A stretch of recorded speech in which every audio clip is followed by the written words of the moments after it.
गृह मंत्री अमित शाह ने रविवार को विपक्षी नेता और राष्ट्रवादी कांग्रेस पार्टी के प्रमुख शरद पवार पर तीखा हमला किया और उन्हें देश में भ्रष्टाचार का सरगना करार दिया।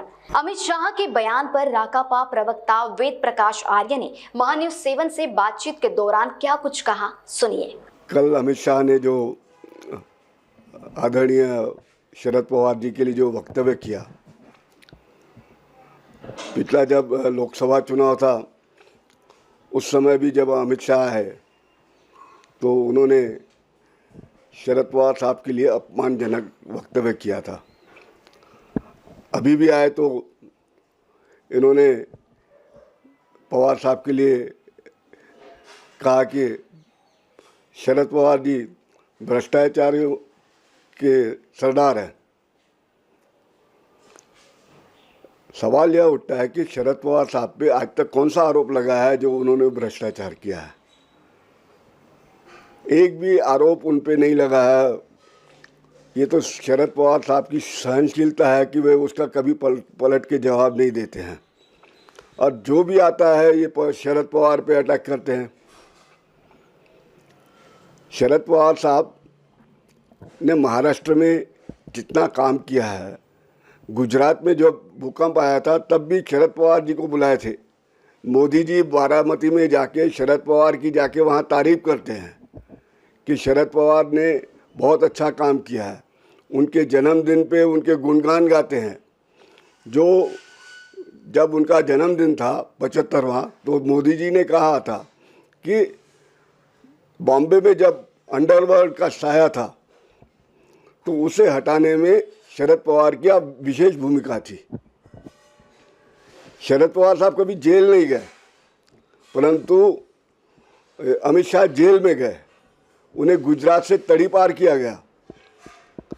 अब ऐसे चरित्रहीन आदमी आकर महाराष्ट्र में आके, हमारे शहर में, हमारे महाराष्ट्र प्रदेश में आके एक आदरणीय शरद पवार जी के लिए वक्तव्य ऐसा इस प्रकार का करता है, तो यहाँ कहीं न कहीं हमारे महाराष्ट्र में कुछ गद्दार लोग हैं जो ऐसे चरित्रहीन अमित शाह को यहाँ पर शह देते हैं, अपने निजी स्वार्थ के कारण देते हैं।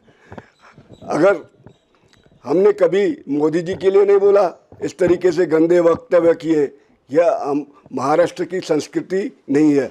यह गुजरात की मुझे लगता है थर्ड क्लास संस्कृति है। जो उन्होंने परिचय दिया, गुजरात में इस तरीके का व्यवहार होता है जो बड़ों के साथ होता है और झूठे और बेबुनियाद आरोप लगाए जाते हैं। अगर हम चाहें तो इनके ऊपर मानहानि का दावा भी कर सकते हैं, परंतु मुझे लगता है ये मानहानि के भी लायक, जिसका मान हो उसके लिए मानहानि का दावा करें। इतने निचले स्तर पे अमित शाह आएंगे यह कभी हम सोच नहीं सकते। अगर इसी प्रकार रहा तो मुझे लगता है ये जो विधानसभा का आने वाला चुनाव है, जनता उन्हें ऐसा सबक सिखाएगी कि पता चलेगा कि अमित शाह कितने तड़ी पार हैं। पत्रकार और जो साहित्यकार है टिकले जी, उन्होंने अपनी किताब में 3 साल पहले लिखा है कि जस्टिस लोहिया के हत्याकांड में अमित शाह का हाथ है। उस पर इन्होंने क्यों नहीं कार्रवाई की? उन पे ईडी की क्यों नहीं की, सीबीआई की क्यों नहीं की, उन पे न्यायालय में क्यों नहीं लेके गए? कहीं न कहीं इनके अमित शाह के जस्टिस लोहिया हत्याकांड में, उनके मर्डर केस में अमित शाह का हाथ है। ऐसे घटिया लोग आकर अगर महाराष्ट्र में आकर हमारे नेता के लिए बोलते हैं तो यहाँ की जनता इन्हें आने वाले चुनाव में सबक सिखाएगी और उसका जवाब देगी। देखिए, यह जो अभी लाडली बहन योजना है, ये चुनावी पूर्ति योजना है। इनको भी मालूम है अभी 1-2 महीने के बाद इनकी सत्ता आने वाली नहीं है। यह एक वोट खरीदने की इनकी चाल है। अगर इनको वाकई में था तो ये 2.5-3 साल जब से लेकर सत्ता में थे तब उन्होंने क्यों नहीं यह योजना शुरू की? अब ये जनता को मूर्ख बनाने के लिए, वोट बैंक खींचने के लिए लाडली भाऊ योजना, लाडली बहन योजना, यह चुनावी फंडा है। इससे कोई लोगों को लाभ नहीं होने वाला है। 1-2 उनको इंस्टॉलमेंट आएगी, उसके बाद उसका कोई अस्तित्व नहीं रहेगा। उसमें भी ऐसा है, जिसने संजय निराधार में फ़ायदा लिया है, जिसने श्रावण बाल योजना में फ़ायदा लिया है, उसको फ़ायदा नहीं मिलेगा। तो बचेंगे लिमिटेड लोग और थोड़ा बहुत पैसा बांट देंगे और इस तरीके से लोगों को मूर्ख बनाएंगे और यह चुनाव में उनके जीतने की साजिश है। महान्यूज 7 के लिए कैमरा पर्सन राजेश जंगीटवार के साथ पारुस बैसवारी, नागपुर।